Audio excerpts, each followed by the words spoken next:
پھر اس میں حضور نے وہ 10 سائنز میجر سائنز جو ہیں وہ آپ کو پتہ ہی ہے، میں وہ بڑے کہ مہدی کا آنا، دجال کا آنا، پھر اس کے بعد عیسیٰ علیہ السلام کا آنا، سورج کا دوسری جگہ سے نکلنا، دعوت الارض کا آنا، دھوئیں کا آنا، اس کے بعد یہ سارے جو سائن حضور سے انہوں نے کہا بالکل آپ صحیح فرما رہے ہیں، اور دین ہی یوز ٹو واک اوے.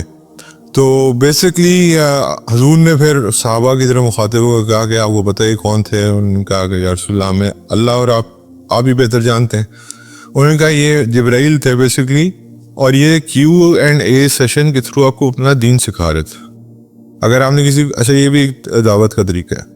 پہلا دعوت کا طریقہ ہے کہ آپ باہر جو بھی ہم نے پہلے پڑھا ہے کہ صرف دیکھنے سے آپ کسی کو دعوت دیں، کسی کو دکھائیں، مطلب کہ اپنا دین دکھائیں اور اس کو دعوت دیں. اور دوسرا طریقہ یہ ہے کہ آپ اگر تیسرے بندے کو سمجھانے کی کوئی بات تو آپس میں گفتگو کریں جس سے اس کا علم جو ہے وہ انکریز ہوتا جائے گا. تو یہ بھی ایک دعوت کا طریقہ ہے. الحمدللہ رب العالمین، والصلاة والسلام علی رسول الکریم، اما بعد، واعوذ باللہ من الشیطان الرجیم، بسم اللہ الرحمن الرحیم. صلح حدیبیہ کے بارے میں ہم نے پڑھ لیا. اللہ تعالیٰ نے ایک ٹریٹی مسلمان اور کفار کے درمیان میں، قریش مکہ اور مسلمانوں کے درمیان میں طے کر دی، اور جس کی وجہ سے بظاہراً یہ لگتا تھا کہ مسلمانوں کو بظاہراً شکست ہوئی ہے، لیکن اللہ تعالیٰ نے حضور نبی کریم صلی اللہ علیہ وسلم کو بتا دیا تھا کہ سورہ فتح میں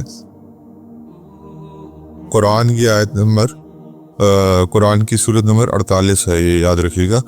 اس میں اللہ تعالیٰ نے بڑے کلیئرلی اس کو مینشن کر دیا کہ یہ شکست نہیں، ایک فتح ہے، اور ان قریب آپ اس کے ثمرات دیکھیں گے. تو وہی ہوا آگے. پھر اس ایگریمنٹ کے بعد اللہ تعالیٰ نے آگے کیا کیا، وہ مسلمانوں کو موقع ملا، کیونکہ پیس سائن ہو گیا ہوا تھا فار 10 ایئرز. تو اب مسلمان اپنے دعوت کے کام کو کھل کے کر پا رہے تھے. اب اس میں ہوا کیا کہ جی ایک اور فائدہ جو سب سے بڑا ہوا کہ کفار نے پہلی بار، ظاہری بات آمن تھا، مسلمانوں کو اپنا دین پریکٹس کرتے ہوئے دیکھا. اور اس پریکٹس کے اندر انہوں نے یہ دیکھا کہ جب مسلمان اپنی زندگی گزارتے ہیں تو وہ کیسے گزارتے ہیں، اور اس کے بارے میں بھی ہم آگے تھوڑا سا پڑھیں گے. اور اس کے بعد جو چھوٹے چھوٹے پرابلمس تھے، جیسے بنو قریظہ تھا، اللہ تعالیٰ نے اس کا سلوشن کر دیا ہوا تھا. بنو نذیر اس کا سلوشن بھی کر دیا ہوا تھا. بنو قینقاع کو بھی اللہ تعالیٰ نے ان کے انجام تک پہنچا دیا ہوا تھا. البتہ بنو نذیر کے کچھ لوگ ابھی بھی خیبر میں پناہ گزین تھے، جس کی وجہ سے ابھی وہ مسئلہ موجود تھا. لیکن ابھی پروفٹ صلی اللہ علیہ وسلم نے ڈیسائیڈ کیا تھا کہ this is a problem which needs to be sorted out. آگے خیبر کے اندر ہم اس کو پڑھیں گے انشاءاللہ. تو کیونکہ یہ لوگ اور بنو قریظہ اور یہ لوگ یہ شامل تھے اس الائنس کو بنانے میں جس نے غزوہ احزاب یعنی کہ غزوہ خندق، جس کی وجہ سے ہوئی. حضور صلی اللہ علیہ وسلم نے پلان کیا ہوا تھا، لیکن یہ حضور کی پرائورٹی پہ نہیں تھا ابھی. اس کے بعد کیا ہوا جی، آپ کفار مسلمانوں کے ساتھ رہ رہے ہیں اور مسلمانوں کی زندگیوں کو وٹنس کر رہے ہیں، جس میں کیا ہو رہا ہے، یہ اس کو کہتے ہیں دعویٰ بائی لکنگ، یعنی کہ دعوت دیکھنے سے. کہ جب انہوں نے دیکھا کہ مسلمان صفائی کا اتنا خیال رکھتے ہیں، مسلمان جو ہیں وہ ان کے ایتھکس، ان کے رولز، ان کی بزنس، ان کی تجارت اتنی اللہ سے ڈر کے ہے، ہر چیز تقوی کی بنیاد پہ کرتے ہیں. تو اس سے کیا وہ ان کا سوشل کنڈکٹ دیکھا، ان کے ایٹیکیٹس دیکھے، مسلمانوں کی مورلز دیکھے، ایتھیکل ویلیوز دیکھی. تو اس سے کیا ہوا کہ اور ایک اللہ کو پریکٹس کرتے ہوئے دیکھا، نماز دیکھی، رکوع سجدہ، یہ اوصاف دیکھے سارے مسلمانوں کے. تو بہت سارے لوگ جو ہیں وہ ان کے لیے یہ دعویٰ آپ کہہ لو جسٹ لکنگ تھی، یعنی کہ صرف دعوت دے رہے تھے وہ. دعویٰ بائی لکنگ کے بارے میں جو ہے اٹس جسٹ لائک کہ آپ لیکن اس کے لیے آپ کا اپنا جو ہے نا پرسنل کریکٹر بہت اچھا ہونا چاہیے. انفارچونیٹلی آج مسلمان کو دیکھ کے لوگ اور دور بھاگ جاتے ہیں کیونکہ ہماری حالت ایسی ہے. قطر کے فٹ بال جو ورلڈ کپ میں یہ ایک چیز انہوں نے کریٹ کرنے کی کوشش کی تھی جس کی وجہ سے کافی افیکٹ بھی ہوا تھا. تو یہ ایک وہ والی سچویشن چل رہی تھی کہ اب یہ صرف اسلام کو آبزرو کر رہے تھے بائی واچنگ. آج میں اور آپ لیٹس سے we are travelling somewhere, airport ہے یا کوئی اور جگہ ہے، تو ہمیں نا نماز کا ٹائم آ جائے تو ہمیں تھوڑی سی شائنس ہوتی ہے کہ ہم نماز کا پڑھوں. لیٹ سے آپ ایک کسی انٹرنیشنل ایئرپورٹ پہ ہیں جہاں ایک اسلامک ملک نہیں ہے، تو مجھے اور آپ کو اپولوجیٹک مسلمان نہیں ہونا چاہیے. آئیڈینٹیفیکیشن اللہ تعالیٰ نے سبحان اللہ جو ہمیں دی ہے، اللہ کا شکر الحمدللہ، اس کے مطابق ہمیں اللہ اپنے دین کے اوپر عمل کرنا چاہیے. آپ مصلی بچھائیں، سائڈ پہ نماز پڑھیں. بہت سارے لوگ ایسے ہوں گے، میں کہتا ہوں 70-80% لوگ ایسے ہوں گے جن کو اس سے دعوت جائے گی. 20-30% لوگ تو ہر جگہ ہی ایسے ہوتے ہیں جو کرٹیسائز کرتے ہیں کہ یہ کون لوگ ہیں. تو اس لیے یہ کام آج بھی ہم کر سکتے ہیں. دعوت کے بہت سارے طریقے ہیں اور just by looking at one of them is one type of dawah is just by watching. تو یہ اگر آپ نیت کر کے کریں تو انشاءاللہ اس کا اللہ آپ کو اجر و ثواب اور مجھے اجر و ثواب دے گا. اس میں ان سارے کریکٹرز کو دیکھ کے، ان ساری چیزوں کو دیکھ کے بہت سارے لوگ جو ہیں وہ مسلمان ہونا شروع ہو گئے. جس سے کیا ہوا کہ اسلام کے اندر جو مسلمانوں کی تعداد جو 1400-1500 تھی وہ بڑھنا شروع ہو گئی. اسٹرینتھ دینا شروع کر دی اللہ تعالیٰ نے مسلمانوں کو. صرف ایک چیز جو اس وقت الاؤڈ نہیں تھی وہ تھی ہجرت. آپ کو پتہ ہے کہ حدیبیہ کے کلوز میں یہ تھا کہ کوئی بھی مسلمان ہو کے آئے گا تو اس کو واپس کیا جائے گا. لیکن آپ کو میں نے بتایا تھا کہ حضرت ابو بصیر کے واقعے کے بعد وہ کلوز بھی آ کے ختم کر دیا تھا. قریش نے آ کے خود ختم کر دیا تھا کیونکہ ان کو حضرت ابو بصیر والے واقعے سے کافی تکلیف پہنچ رہی تھی. اور جب اللہ تعالیٰ نے سورہ الفتح کو نازل فرمایا تو یہ کلوز بھی ختم ہو گیا جس کی وجہ سے مسلمانوں کے لیے اور آسانی پیدا ہو گئی. واللہ میں آپ کو ایک بات سچ بتاؤں، سورہ فتح کو کھول کے پڑھیے ضرور ایک دفعہ. اس سے مجھے اور آپ کو آج حوصلہ ملے گا کہ جن لوگوں کے ساتھ اللہ جو اللہ کے ساتھ جڑ گئے اور جنہوں نے اللہ کی مان کر چلی، اللہ ان کو کیسے فتح یاب کرتے ہیں. یہ جو آج ڈپریشن کا دور ہے اس میں ہر طرف آپ کو مار پڑتی ہوئی نظر آتی ہے، اس سے مجھے اور آپ کو بہت گائیڈنس ملے گی. تو پلیز میری آپ سب سے ریکویسٹ ہوگی اللہ تعالیٰ سے پہلے مجھے توفیق دے اور پھر آپ لوگ بھی ضرور اس کو جا کے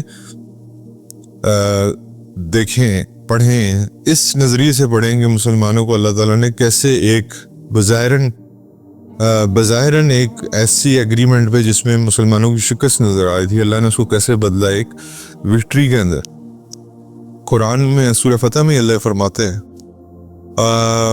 صحابہ کو تھوڑا سا تھا کہ حضور کی ڈریم حضور نے دیکھی تھی تو وہ پوری کیوں نہیں ہو سکی. اب اللہ تعالیٰ نے ڈریم دکھانے کا مطلب یہ نہیں کہ وہ اسی وقت پوری ہوگی، اللہ کے اپنی حکمتیں موجود ہوتی ہیں. اللہ اس کا جواب دیتے ہیں قرآن میں سورہ فتح کی آیت نمبر 27 میں. Allah will definitely make true the dream of the Prophet sallallahu alaihi wasallam and that he had seen. Inshallah, you will definitely enter Haram safe and sound, and some of you having their heads shaved and some of them trimmed quite small.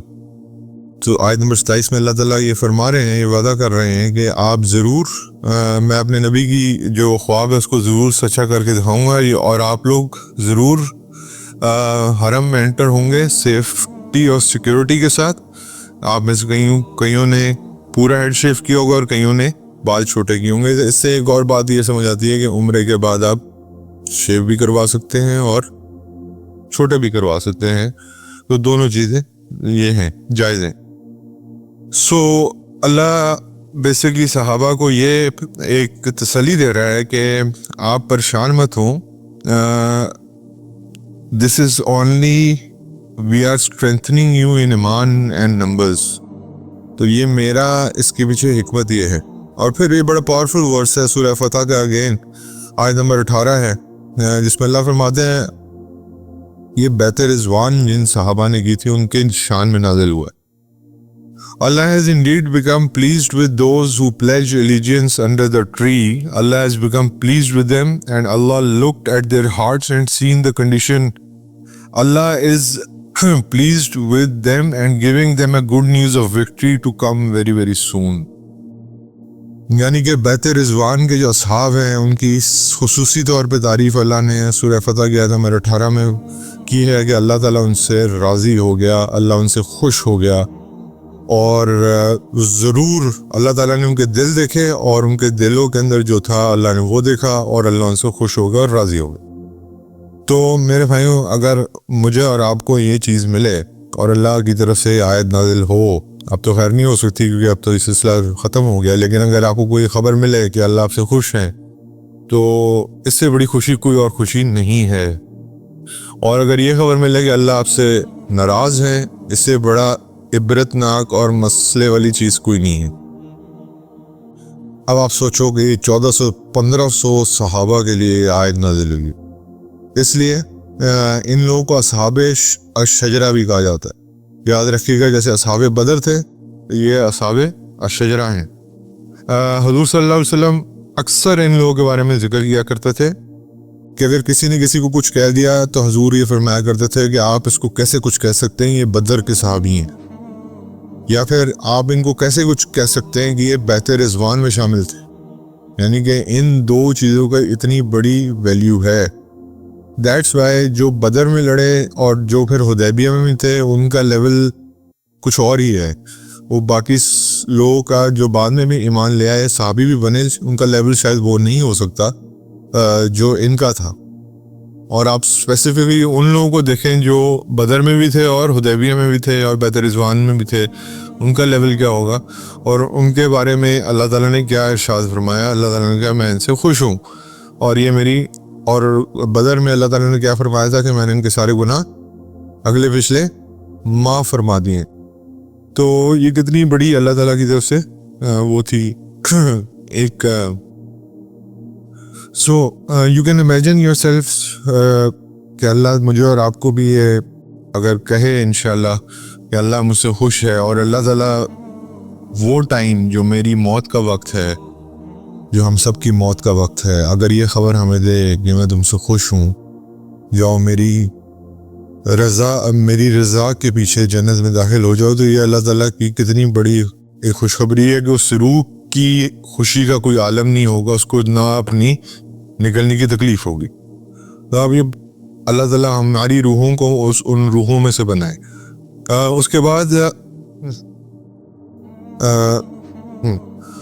حضور صلی اللہ علیہ وسلم نے دیکھا کہ اب پیس ہے تو اب میں کچھ اور چیزوں پہ بھی کنسنٹریٹ کر سکتا ہوں. تو حضور صلی اللہ علیہ وسلم decided to write letters to the kings of the world.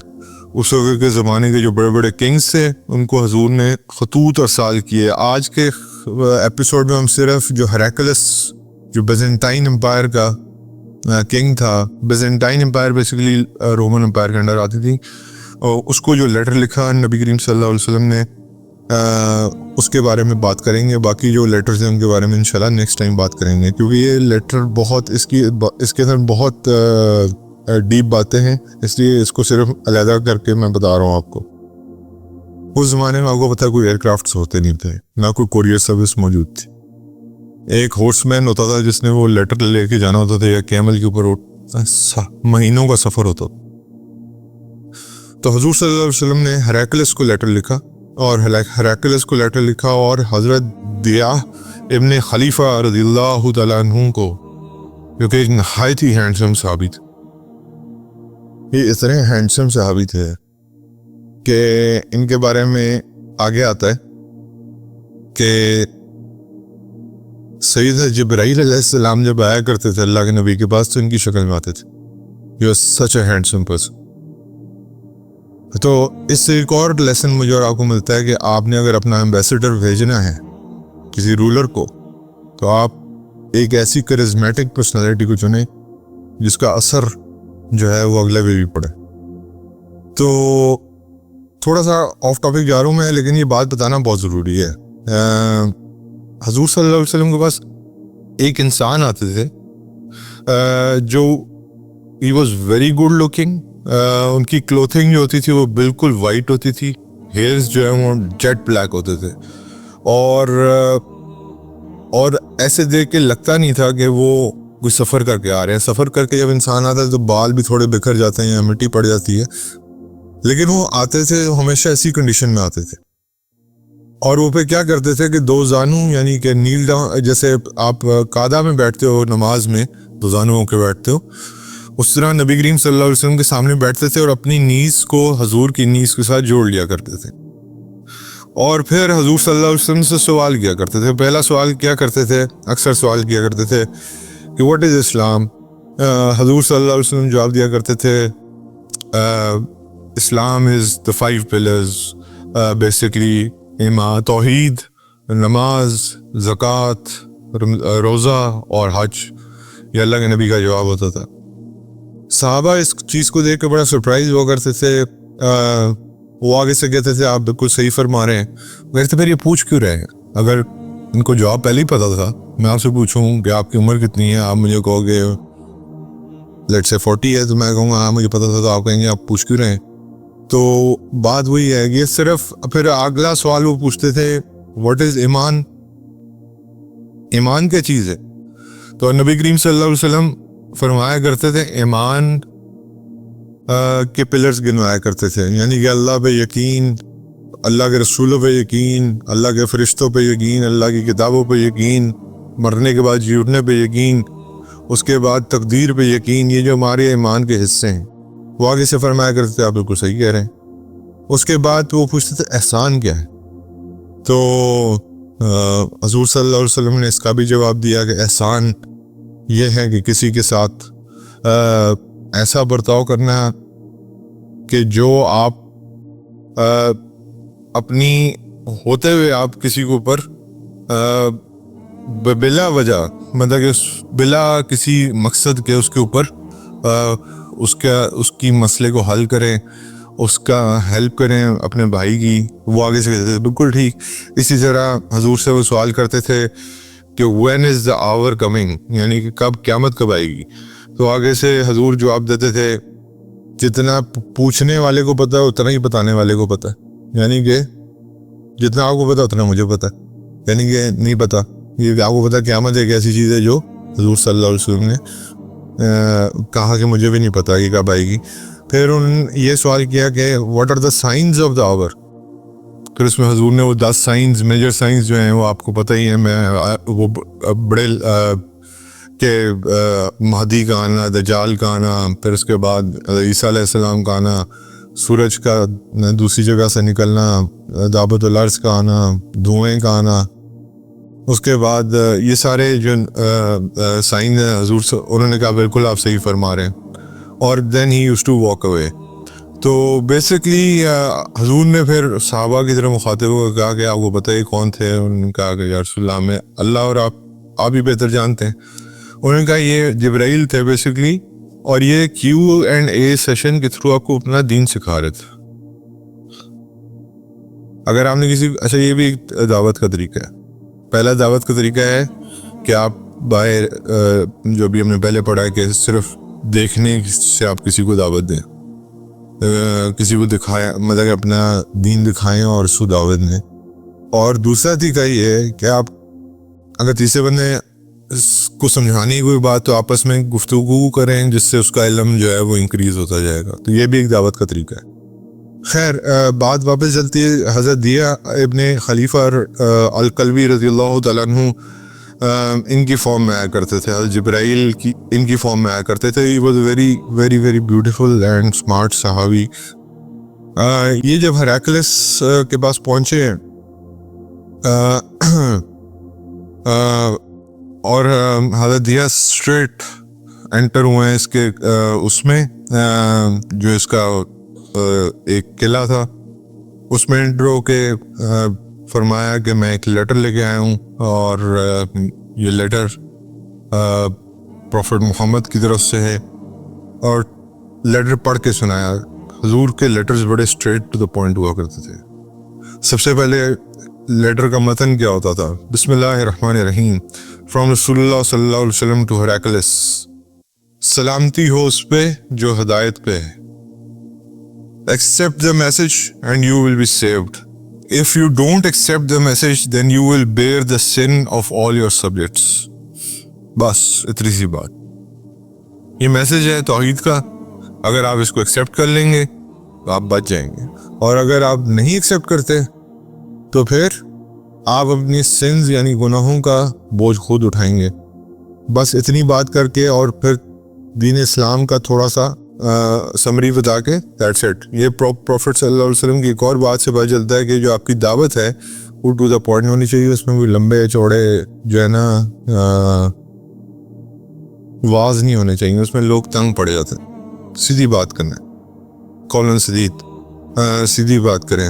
اچھا, اس کے بعد ہیراکلس نے بڑے سرپرائزنگلی یہ لیٹر سنا, اور کچھ اس کو نا جیسے کہتے ہیں نا دل کو بات لگ جانا. کیا وہ تھا کرسچن تو وہ تھا پہلے, اس کو دل کو بات لگی. اس نے کہا کہ کوئی ایسے لوگ ہیں جو وہاں سے عرب سے آئے ہوئے ہیں ادھر. انہوں نے کہا جی بالکل, قریش کا ایک گروپ ہے جو ادھر آیا ہوا ہے تجارت کی غرض سے.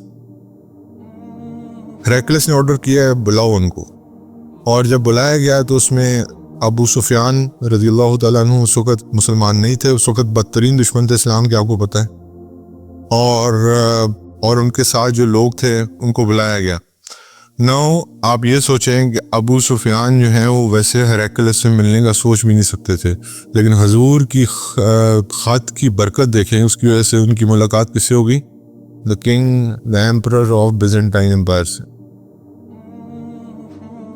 اس کے بعد ہیراکلس نے پوچھا کہ آپ میں سے, آپ اس گروپ میں سے سب سے قریب کون ہے اس انسان کے جو پروفٹ کو کلیم کر رہے ہیں؟ ابو سفیان نے کہا کہ آئی ایم دا کلوزسٹ, کیونکہ میں بھی قریشی ہوں اور وہ بھی قریشی ہیں. تو ہیراکلس نے ان کو کہا آپ ذرا میرے سامنے آ کے کھڑے ہو. سامنے بلایا, اور ہیراکلس نے کہا کہ اپنے بندوں کو کہا کہ ان کے پیچھے کھڑے ہو جائیں, تاکہ میں جب ان سے بات کر رہا ہوں تو میرے سامنے ان کے پیچھے والے بندوں کا کوئی ریئیکشن مجھے نظر نہ آئے, اور صرف مجھے جو ابو سفیان کا ریئیکشن ہے وہ نظر آئے. تو this also gave a message to Abu Sufyan کہ اب میں جھوٹ نہیں بول سکوں گا یہاں پہ. آئی ہیو ٹو سے ایوری تھنگ ویری ٹروتھفلی. تو ہیراکلس نے کچھ کوشچنس پوچھے.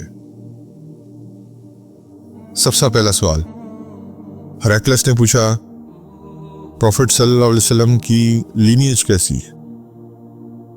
ابو سفیان نے آگے سے آنسر کیا he is a good lineage, very good lineage, یعنی کہ ان کا جو شجرہ نسب ہے وہ بہت اچھا ہے. اس کے بعد پھر ہیراکلس نے پوچھا کیا ان سے پہلے کبھی نے ان کی لینیج میں یعنی کہ ان کے شجرہ نسب میں کسی نے ایسی بات کلیم کی ہے؟ تو ابو سفیان نے کہا کہ نہیں, ان سے پہلے ان کے خاندان میں یا اوپر والے لوگ میں ان سے کبھی کسی نے ایسی بات کلیم نہیں کی. اس کے بعد ہیراکلس نے پوچھا کہ کیا ان کے اندر میں ان کی شجر نسب میں کبھی کوئی کنگ گزرا ہے؟ انہوں نے کہا نہیں, ان کے شجر نسب میں کبھی کوئی کنگ نہیں گزرا. اس کے بعد ہیراکلس نے سوال پوچھا کہ ہیو یو ایور کنسیڈرڈ ہم ایز اے لائر معاذ اللہ, کبھی جھوٹ بولتے ہوئے سنا؟ تو ابو سفیان آنسر کیا no never, he never lied once. Imagine کریں اس کے سب سے بڑا دشمن اسلام کے, اللہ کے نبی کے بارے میں گواہی دے رہے ہیں کہ ایک دفعہ بھی جھوٹ نہیں بولا, لیکن ستم ظریفی یہ کہ اسلام پھر بھی نہیں لایا اس وقت تک. اس کے بعد انہوں نے پوچھا کہ ان کے بڑوں میں سے کبھی کسی نے اس طرح کی دعوت پہلے دی ہے؟ ابو سفیان نے کہا نو نیور. اچھا, پھر انہوں نے اگلا سوال ہیراکلس نے پوچھا کہ جو ان کو فالو کرتے ہیں ویلدی انفلوئنشل پیپل ہیں یا ویک پیپل ہیں؟ تو ابو سفیان نے آنسر دیا those who follow them are not much wealthy and influential people, یعنی کہ زیادہ امیر لوگ نہیں ہیں، زیادہ تر غریب لوگ ہیں۔ اس کے بعد ہیراکلس نے اگلا سوال جو پوچھا وہ یہ پوچھا کہ نمبر آف فالوورز بڑھ رہے ہیں یا کم ہو رہے ہیں؟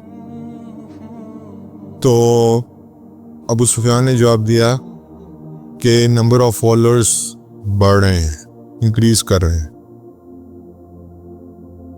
پھر ہیراکلس نے اگلا سوال پوچھا کہ جنہوں نے ان کا میسج ایکسیپٹ کیا ہے کوئی ان میں سے ایک بھی مرتد ہوا ہے؟ ابو سفیان نے کہا ایک بھی انسان مرتد نہیں ہوا۔ اس کے بعد اگلا سوال ہیراکلس نے پوچھا یہ کبھی اپنا وعدہ توڑتے ہیں؟ ابو سفیان نے کہا نیور، کبھی اپنا وعدہ نہیں توڑا انہوں نے آج تک، اور بلکہ ابھی ہم ان کے ساتھ ایک ٹریٹی کے اندر ہیں اور جس کی وجہ سے ہم یہاں سیریا تک پہنچے ہیں، حدیبیہ والی بات، اسی ٹریٹی سیفٹی کی وجہ سے ہم یہاں پہ ہیں۔ پھر ہیراکلس نے پوچھا کیا آپ کی لڑائی ہوئی ہے ان سے کبھی؟ انہوں نے کہا جی ہماری لڑائی ہوئی ہے۔ رزلٹ کیا تھا اس کا؟ کہتے کبھی ہم جیتے کبھی وہ جیتے۔ اس کے بعد نو ہیراکلس کے الفاظ سنیے گا۔ ہیراکلس نے کہا واللہ، اللہ کی قسم کھا کے یہ بات کی کہ اگر تم ساری باتیں مجھے سچ بتا رہے ہو، یہ وہی پیغمبر ہیں جن کا ہم سب کو انتظار تھا، اور لیکن مجھے صرف یہ ایکسپیکٹ نہیں کرتا تھا میں کہ عربس کے اندر سے آئیں گے، اور اگر یہ سب کچھ سچ ہے تو جس زمین پہ میں کھڑا ہوں اس زمین پہ بھی ان کی حکمرانی ہوئی۔ اور بعد میں آپ کو بتایا کہ اللہ کے نبی خود تو نہیں لیکن حضرت عمر کی شکل میں حکمرانی کی مسلمانوں نے اس زمین کے اوپر۔ اور ایک سوال جو رہ گیا تھا وہ یہ پوچھا تھا کہ یہ کمانڈ کیا کرتے ہیں؟ تو ابو سفیان نے کہا یہ کمانڈ ہی کرتے ہیں کہ ایک اللہ کی پرستش کرو، اس کے علاوہ کوئی اور اس کا شریک نہیں ہے۔ تو اب ہیراکلس نے ابو سفیان کو ایک ایک کر کے بتایا کہ میں نے یہ سوال کیوں پوچھے۔ ان کا لینیج کا سوال میں نے اس لیے پوچھا، یعنی شجر نسب کا، کہ انبیاء ہمیشہ اچھے نسب سے ہوتے ہیں۔ دوسرا سوال جو میں نے یہ پوچھا کہ ان کے فور فادرز میں سے کوئی کنگ تو نہیں تھا، وہ اس لیے پوچھا تھا کہ کہیں یہ وہ کنگ شپ واپس لینے کے لیے یہ کام تو نہیں کر رہے۔ پھر اس کے بعد اگلا سوال میں نے اس لیے پوچھا کہ کیا وہ معاذ اللہ جھوٹ تو نہیں بولتے؟ تو انہوں نے کہا، ہیراکلس نے کہا یہ میں نے اس لیے پوچھا تھا کہ اگر تم نے بتایا کہ وہ جھوٹ نہیں بولتے، اگر وہ جھوٹ انسانوں کے ساتھ نہیں بولتے تو کیا وہ اللہ کے بارے میں جھوٹ بولیں گے؟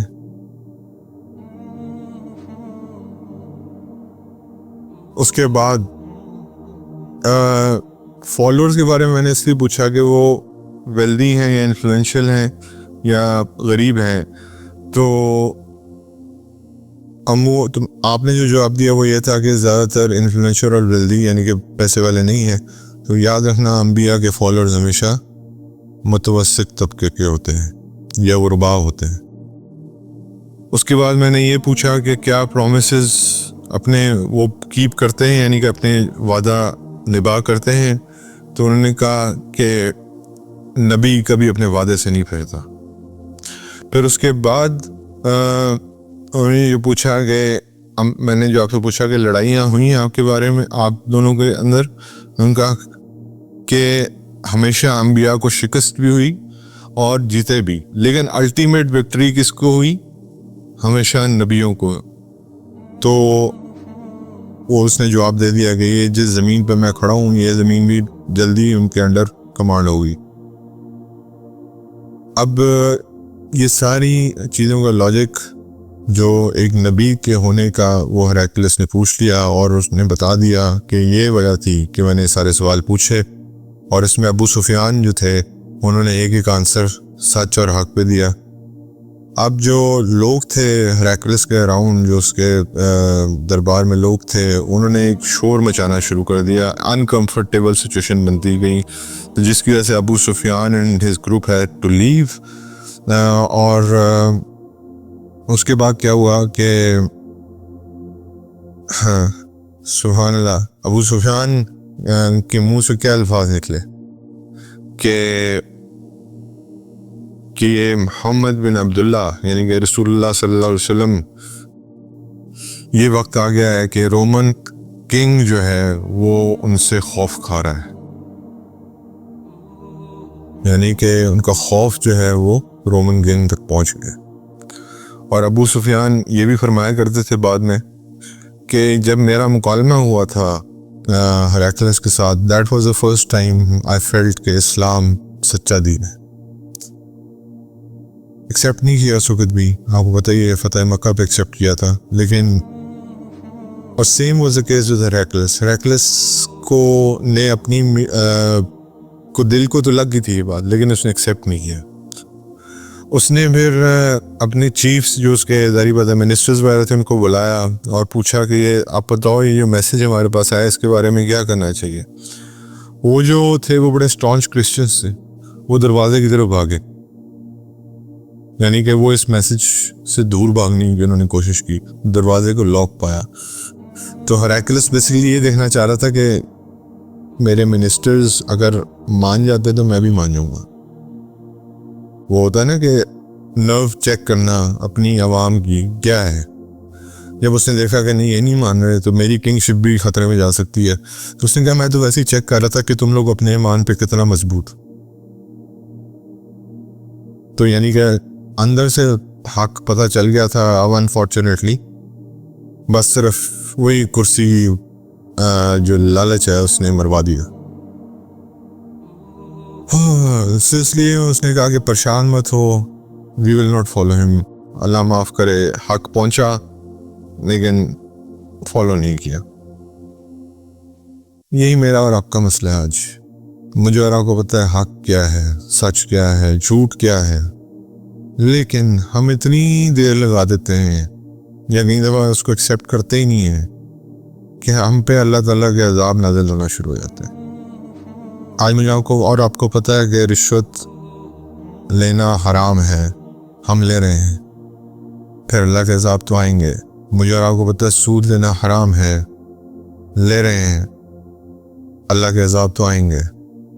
بلکہ اللہ اور اس کے رسول جنگ کا اعلان کر رہے ہیں اس بندے کے خلاف جو سود دیتا ہے. ماں سے زنا کے برابر معاذ اللہ اس کا درجہ ہے آخری. آپ خود سوچ لیں، کیا ہمیں نہیں پتہ یہ باتیں؟ کیا قرآن ہی کھول کھول کے باتیں بیان نہیں کرتا؟ شراب نوشی منع ہے، کیا نہیں پتہ ہمیں؟ لیکن لوگ کیا باز آ گئے ہیں؟ 100% لوگ شراب سے باز آ گئے ہیں. میرے بھائی، اللہ نے اجتماعی طور پہ فیصلہ کرنا ہے. اس کے بعد ہمیں پتہ ہے، گناہوں کا بھی پتہ ہے، ہمیں پتہ ہے نماز چھوڑنے کا کیا عذاب ہے، لیکن نماز ہماری وقت پہ نہیں ہے، پڑھتے ہی نہیں ہیں. ماشاءاللہ 90% لوگ تو نماز ادا ہی نہیں کرتے. مجھے اور آپ کو کیا نہیں بتایا گیا پہلا سوال نماز کا ہوگا؟ تو ہم اس کرسچن کنگ کو کیا بلیم کریں؟ ہم مسلمان ہوتے ہوئے حق کا ساتھ نہیں دیتے، ساری چیزوں کا پتہ ہوتے ہوئے حق کا ساتھ نہیں دیتے. تو اس کرسچن کنگ کو کیا بلیم کریں ہم؟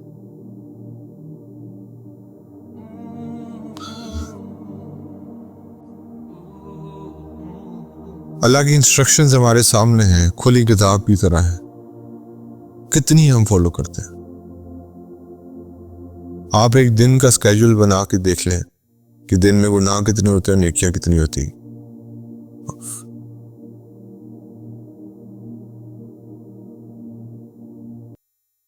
اللہ سے یہی دعا کر سکتے ہیں کہ اللہ تعالیٰ ہمارے دلوں کو نرم فرمائے اور یہ جو حق ہے اس کو سمجھنے کی توفیق عطا فرمائے. اس سے پہلے کہ میرا اور آپ کا جنازہ پڑھ دیا جائے اور قبر میں ہم خدا نہ خواستہ کسی مشکل میں ہوں.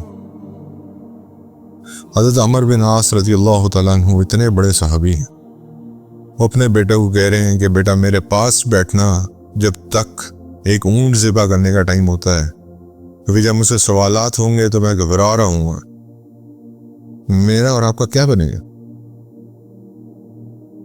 یہ جو 6 فٹ کی گھاٹی ہے، اس میں میں نے اور آپ نے جانا ہے،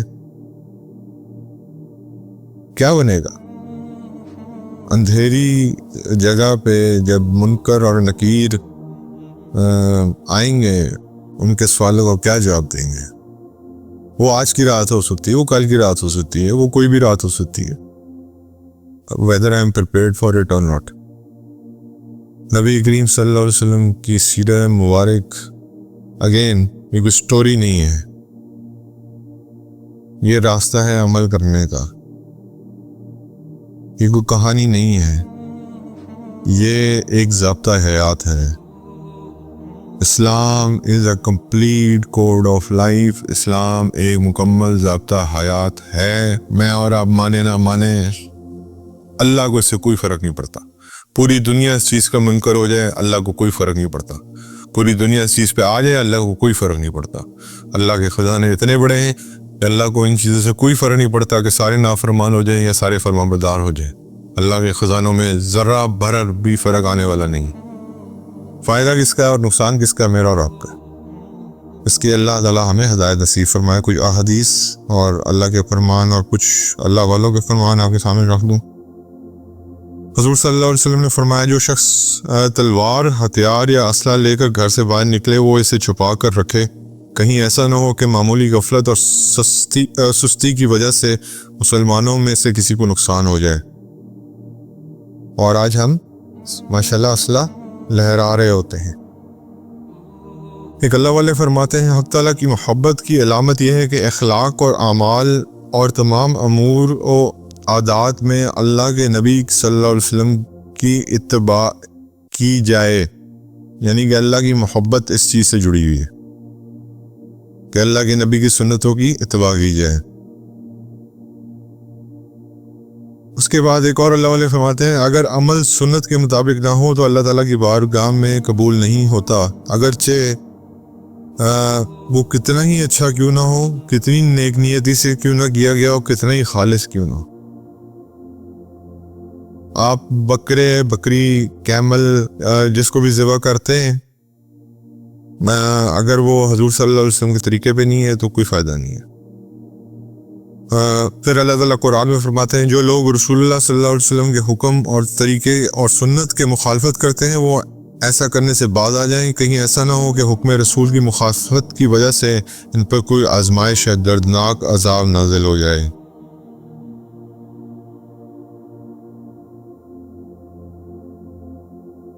اللہ کے نبی فرماتے ہیں علماء کا ادب اور احترام کرو کیونکہ وہ انبیاء کے وارث ہیں. جس نے علماء کا احترام کیا اس نے اللہ اور اس کے رسول کا احترام کیا. آج ہمارے ہاں علماء کا احترام کیا ہے آپ کو پتہ ہی ہے. دنیاوی ٹیوشنز کے لیے ہم 50-60 ہزار دے دیتے ہیں اور جب کسی سے قرآن پڑھانا تو اس کو 3,000 دیتے ہوئے بھی تکلیف ہوتی ہے. حضور صلی اللہ علیہ وسلم نے فرمایا جس شخص کو یہ پسند ہو کہ اس کی عمر دراز ہو جائے اور اس کے رزق کو بڑھا دیا جائے، اس کو چاہیے کہ اپنے والدین کے ساتھ اچھا سلوک کرے اور رشتہ داروں کے ساتھ صلہ رحمی کرے.